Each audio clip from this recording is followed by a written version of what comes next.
नमस्कार बच्चों। हम लोगों ने प्रिय प्रवास के द्वादश सर्ग के 2 पद पढ़े थे। अब हम उसके आगे बढ़ते हैं। तीसरे पद में हम लोग आते हैं। देखिए उसमें है, गहराता गिरी सानु समीप था। गहराता गिरी सानु समीप था, बरसता क्षिति छू नववारी था। धन कभी रवि अंतिम अंशुले, गगन में रचता बहु चित्र था। तो इस पद के अंदर अयोध्या सिंह उपाध्याय हरिऔध जी ने हमने देखा कि किस तरह से उद्धव के समीप आकर, उसके पास आकर गोपों का जो नया दल था, वो श्री कृष्ण जी की जो पिछली घटनाएं थी उसको बड़े सरसता के साथ, बड़े प्रेम के साथ उन अपनी भावनाओं को उनके समक्ष उद्घाटित कर रहे हैं। तो उसी में ये कह रहे हैं कि जो गोपों का दल था वो उद्धव से कह रहा है कि किस तरह से एक बार सरस सुंदर सावन का महीना था।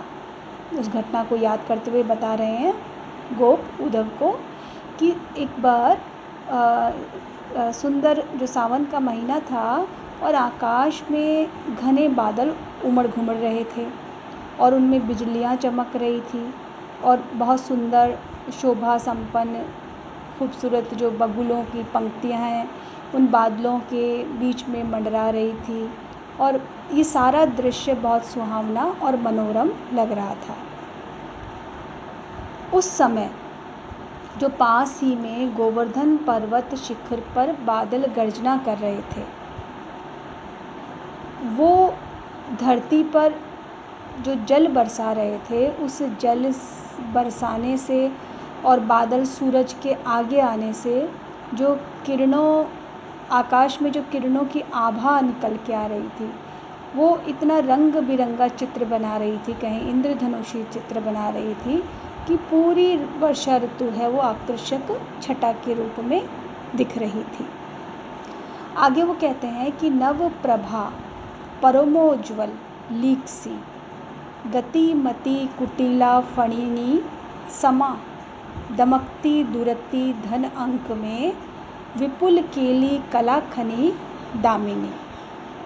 तो देखिए इन पंक्तियों में कह रहे हैं कि जो आसमान में बादल छाए हुए थे और वर्षा ऋतु की उस घटना का वर्णन करते हुए कह रहे हैं कि इस वर्षा ऋतु में जो श्री कृष्ण ने इंद्र का गर्व समाप्त किया था, वो घटना बता रहे हैं कि इस वर्षा ऋतु में किस तरह से श्री कृष्ण ने इंद्र भगवान का गर्व, अहंकार, अहम को किस तरह से ख़त्म किया था, उसको तोड़ा था। तो उसको याद करते हुए कह रहे हैं कि जब बिजली बहुत तेज़ चमक रही थी और एक नई लकीर की तरह एक तेज़ और वक्र गति से चलने वाली एक सर्पणी के समान, जो बिजली है वो एक तेज सर्पणी के समान बादलों के मध्य में कभी चमक रही थी और कभी अत्यधिक अपनी जो क्रीड़ा कर रही थी, वो क्रीड़ा की कहें कि एक कला की खान की तरह छिपती और कभी प्रकट होती हुई दिखाई दे रही थी। कि नव प्रभा परम उज्ज्वल, पूरी तरह से उज्ज्वल होती, परम रूप में एक लीक सी लग रही थी, लकीर के समान लग रही थी। गति मति कुटिला फणी सी समा, किसके समान थी? एक कुटिल संपणी के समान थी, चपला एक संपणी के समान थी, जिसकी गति और मति कभी वो छिप रही थी और कभी अपनी तीव्र गति से, कभी तेज गति से कभी चल रही थी और कभी वक्र रूप में पलट रही थी।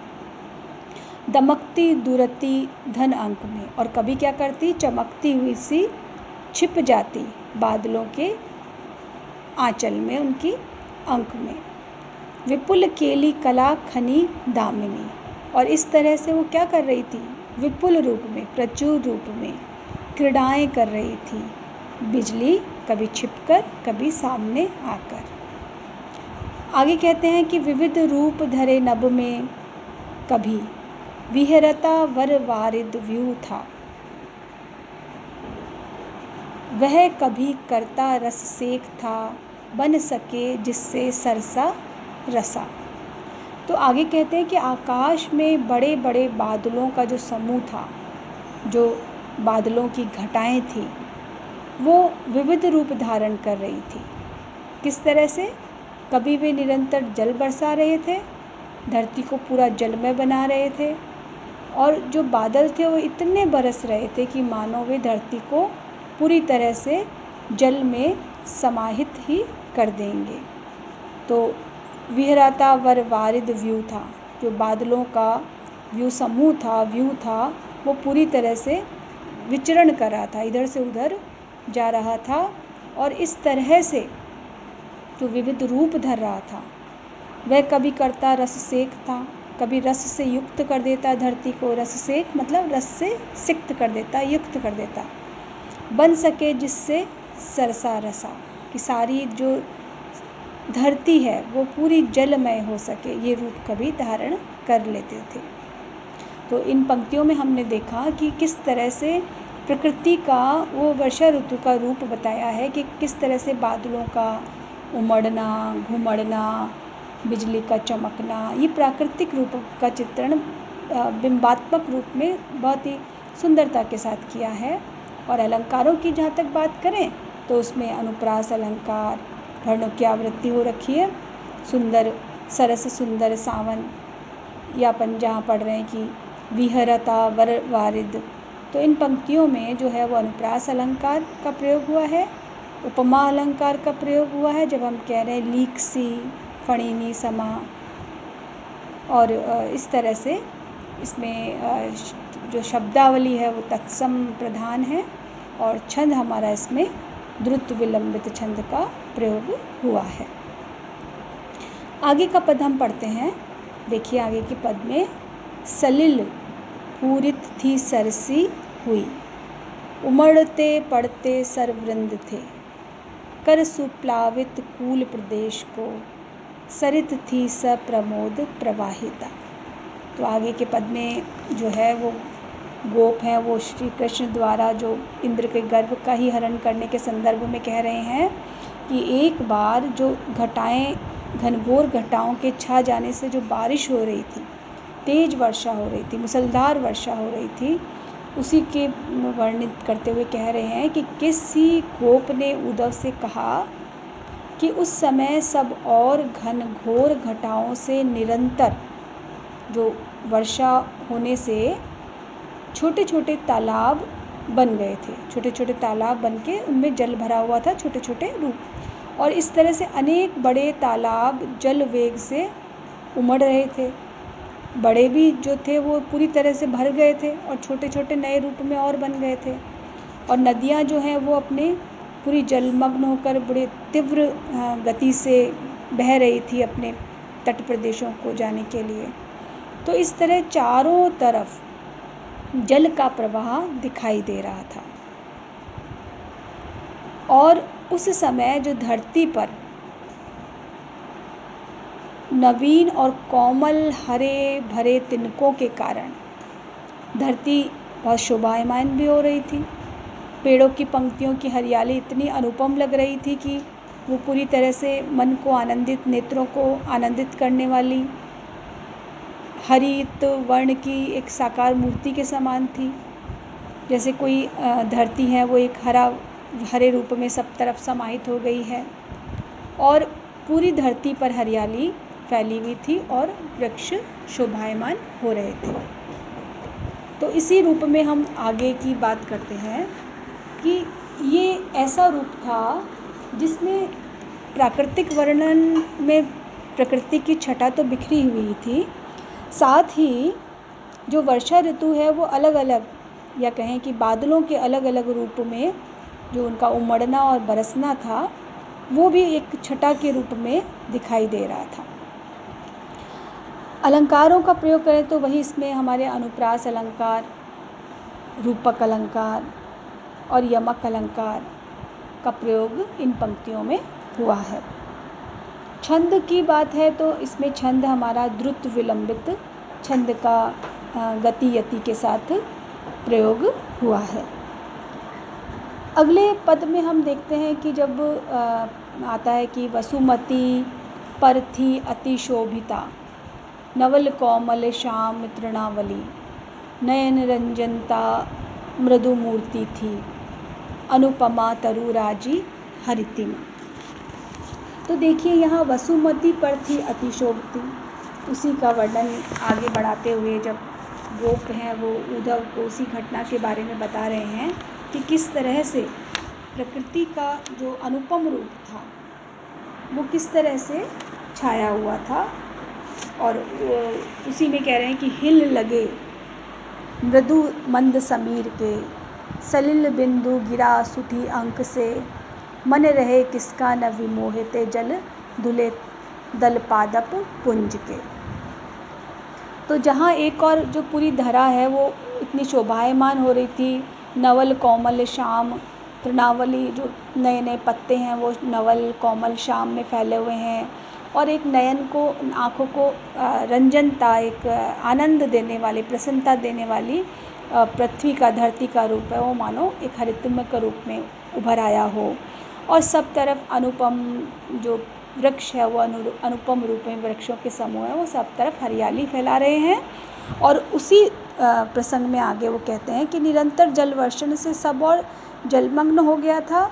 पवन के जो मंद मंद झोंके हैं वो वर्षा की सुंदर बूंदें, जो शीतल करने वाली बूंदें हैं वो शरीर पर पड़ने से और आनंद प्रदान कर रही हैं।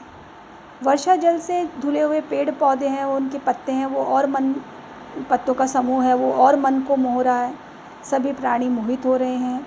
और इस पूरे वातावरण में प्राकृतिक छटा में जो मोर हैं वो भी अपनी मोरनियों के साथ में आनंद विभोर होकर विचरण कर रहे हैं।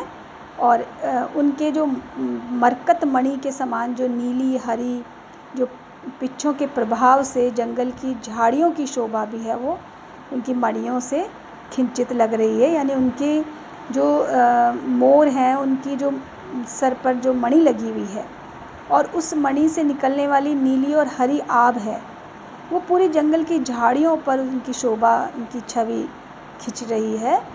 तो इतनी जो उनकी कांति है, नीली और हरी कांति से पूरा जो कानन कुंज है वो पूरा शोभायमान हो रहा है। तो ये जो प्रकृति का रूप है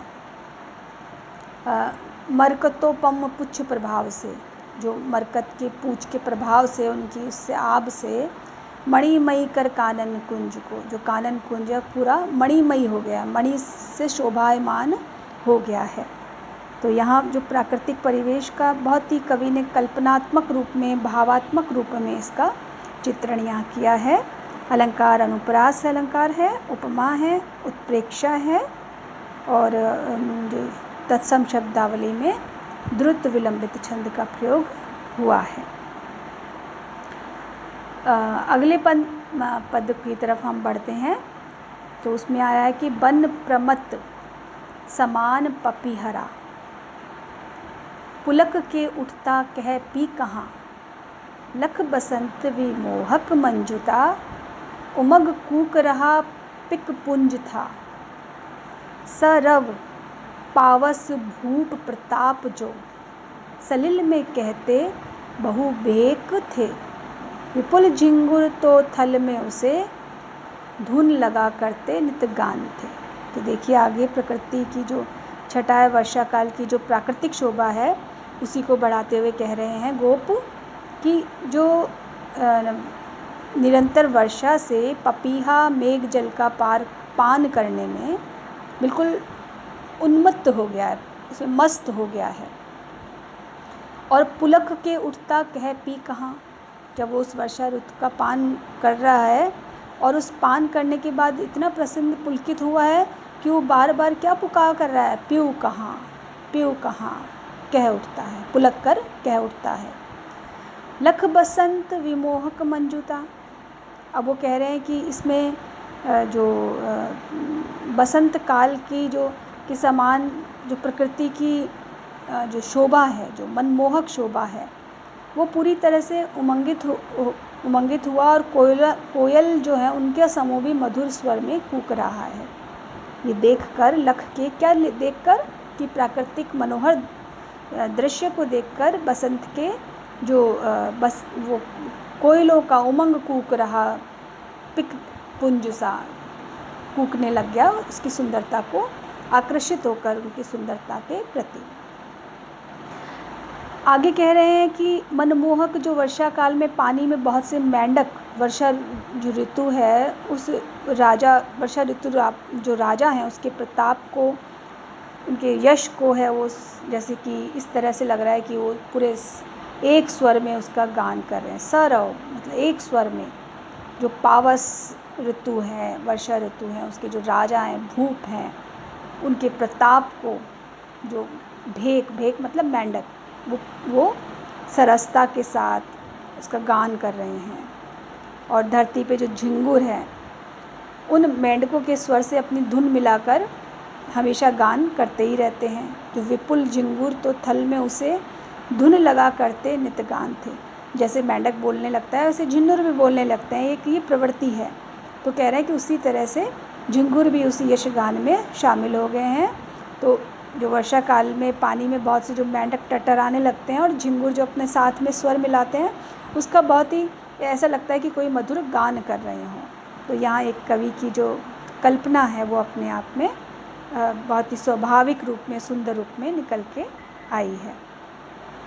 तो इसमें जो प्राकृतिक वर्णन है विशेष में जब हम लिखेंगे तो ये बताएंगे कि जो पपीहा है, चातक है, वो वर्षा ऋतु में ही दिखाई देता है और वो जो स्वाति की नक्षत्र की जो बूंद है उसी से अपनी तृप्ति पाता है। और जब तृप्ति पाता है तो उसके मुख से प्यू प्यू निकलता है। और प्यू प्यू को कवि ने अपनी भावनात्मक कल्पनात्मक रूप में प्यू कहाँ पिया कहाँ के रूप में इसमें अभिव्यक्त किया है। अलंकारों में हम बात करें तो यहाँ अनुप्रास अलंकार का प्रयोग हुआ है, उपमा अलंकार का प्रयोग हुआ है और रूपक अलंकार का प्रयोग हुआ है। शब्दावली तत्सम प्रधान है और छंद है वो द्रुत विलंबित छंद का प्रयोग हुआ है। तो इस तरह से आज हमने पद पढ़े हैं, बाकी के पद हम कल पढ़ेंगे।